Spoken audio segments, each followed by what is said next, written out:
spiny shell every time I bounce off of it.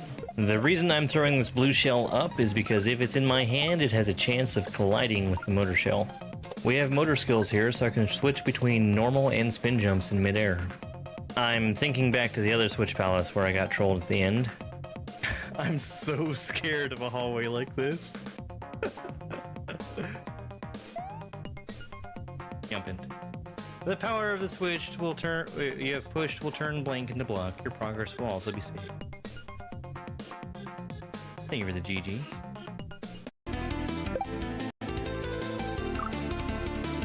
Panga!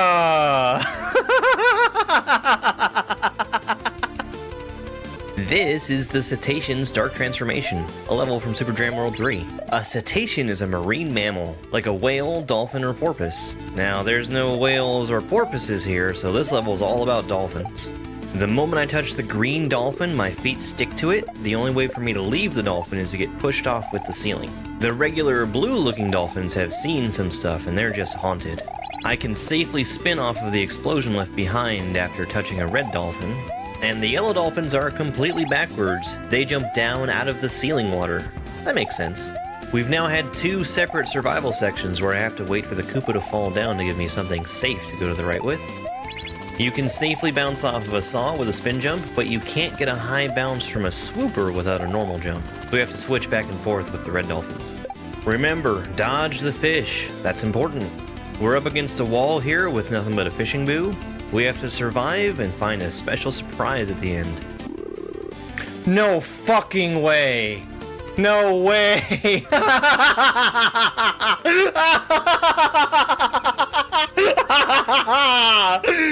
Wow! Wow, that's so good!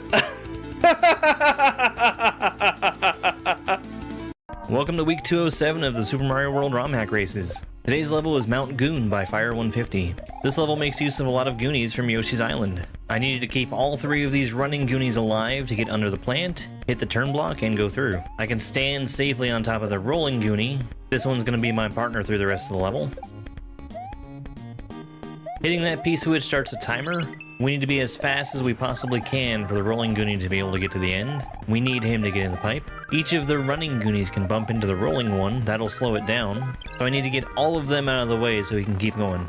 In the pipe. I wasn't able to participate in this race live. My time after the fact was 15 minutes and 22 seconds. That would have put me in 7th place, and there were 18 racers who finished. This is Bonsai Barrage, a level from Grand Poo World 3. We're going to see a lot of these red numbered platforms. Once they count down to 0, they're going to explode. And most of the time I have to spin jump off of the explosion. These 3 platforms that are stacked together keep me from moving to the left as I'm on them, but that lets me gain P-speed, which will let me travel further once I jump into the air. After I've spawned in from that midway, I have to jump right away to avoid the Bonsai Bill trapping me in there. I need to use this jumping chuck to get to the platform up top, and then I catch it on the way down. There's going to be a small enough space between these 2 platforms I can just run back from the front to the back one.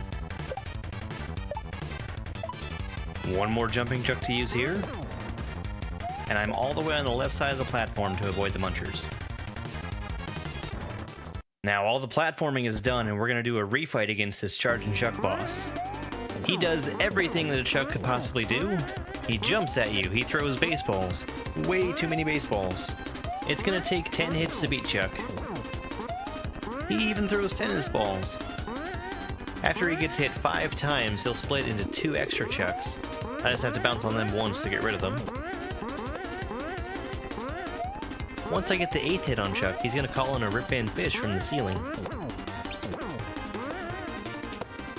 Now this is a remake of a boss fight from Grand Poo World 2, and in that previous fight, all you had to do is stay away from Chuck as he's getting ready to explode. Here, I must stomp on him an extra 2 times to be able to win. How many? Oh, it's just 2. Welcome to SMB3 Luigi. This is a secret optional boss fight for the expert difficulty Kaizo ROM hack, Perchance.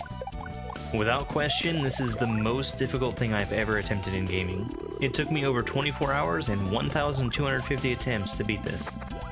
It'll take 10 hits to beat Luigi, and for the sake of time, I cut out the first 3 hits from the beginning of the video.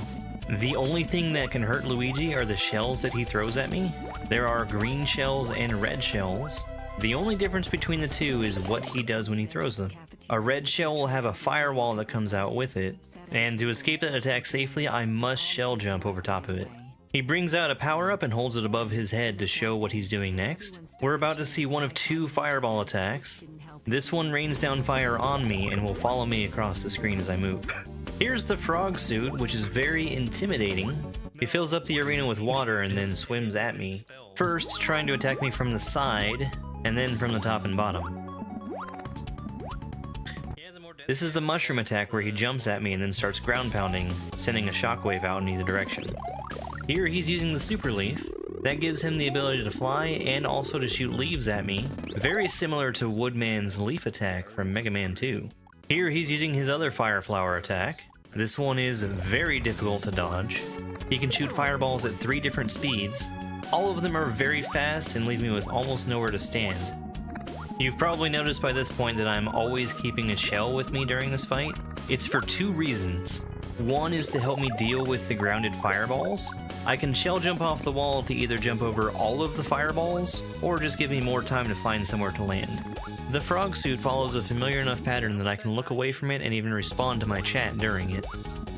Going back to the shells, the second reason that I carry one with me at all times is for the firewall that's coming up in the 3rd phase. Here I've got time to stop the shell and grab it to do a shell jump. Once the 3rd phase starts, I won't have time to stop the shell anymore. I have to have one in my hand or I'm taking damage. We just entered the 3rd phase of the fight as I hit him during that leaf attack. He throws even more fireballs now, and the frog suit is going to move faster. We're at 7 hits right now, and once I get to the 9th hit, the fight is going to drastically change. He loses all of his power-ups and throws one final shell at me. I need to stop that shell and then hit him with it. We're going to see the Tanuki attack coming up, where he will teleport up in the air and ground pound just like with the mushroom. It's important not to stand in the corner because he will walk to the edge and hurt you. The other thing that happens at the end is he drops one final mushroom down from the ceiling to catch for himself. I can touch and collect that mushroom, but it's risky because if he takes it, the fight resets all the way back to the beginning of the video. Yes! Who do you think you are? I am! Yes! This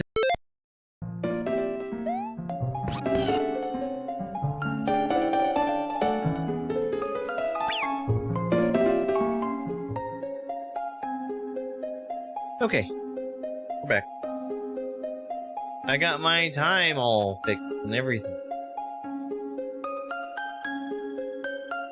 The save for the game didn't go away. The power flickered for like an 1/8 of a second, which didn't turn off the Super NT, but it did.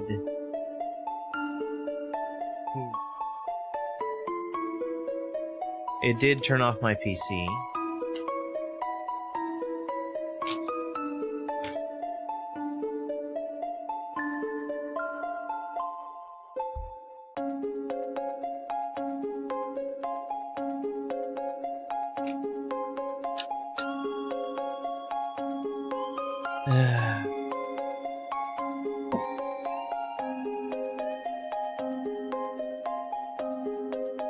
And it takes time to get everything started back up.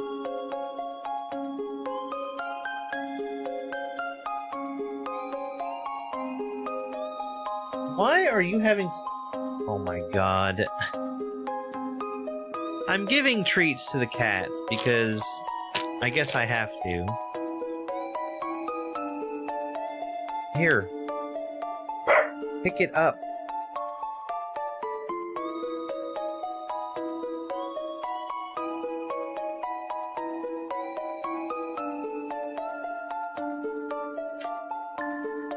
Anyway, I've got both Perrin and Bane on my desk, and they were getting treats. They each got one. Bane ate hers, and then Perrin was failing to pick it up. He knocked it off the desk. I had to pick it up for him. I put it back on the desk, and he fed it to Bane. I had to give him another one because I can't just promise him a treat and have him not eat a treat.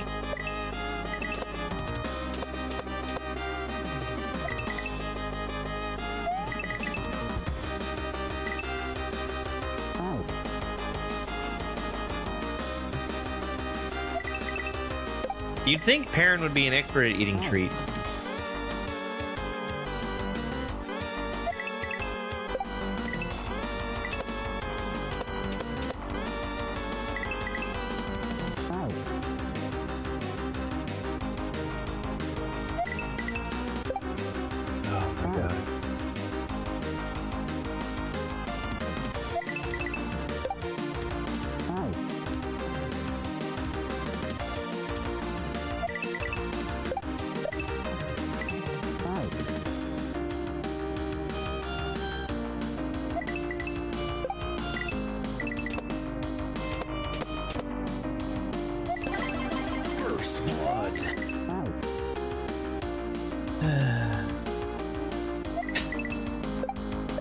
Like, I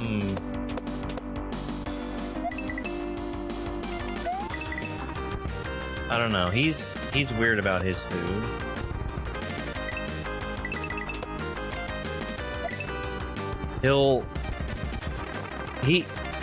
He comes and he bothers me if I'm late getting a bowl of food for him. But then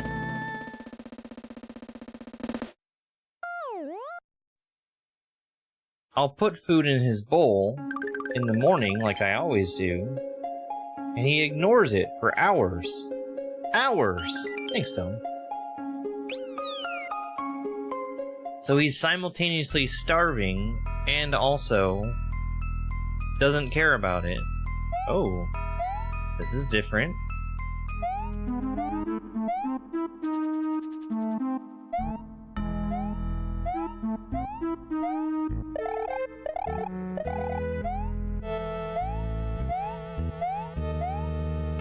But I want the moon.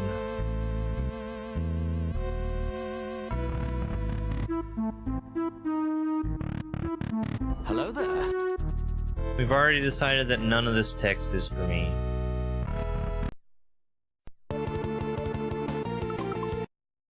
Sorry, hold on. I need to adjust the volume. Because my PC turned off and back on, it forgot what volume I set it at. I should figure that out. Or maybe find a way to set it automatically.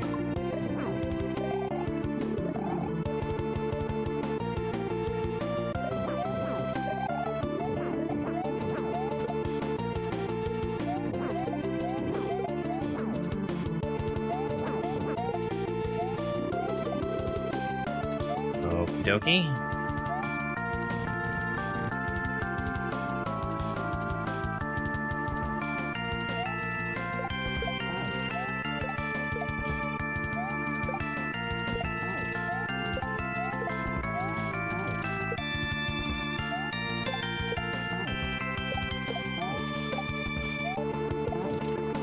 He just threw so many Goombas at me all at once. What is this? Oh, it's Noob Sprite, okay.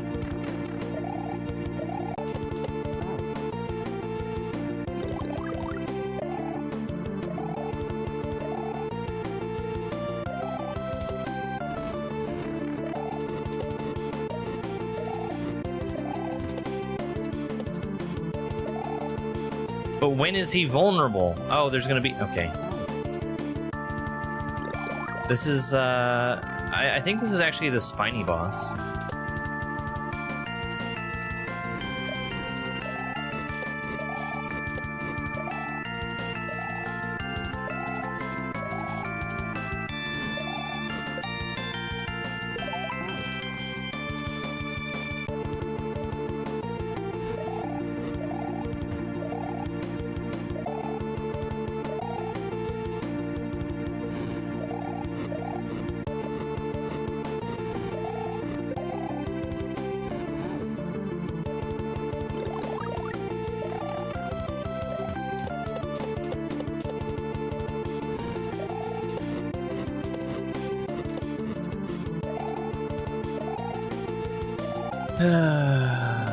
This is fine. This is fine. This is definitely a boss that I've fought a lot of times.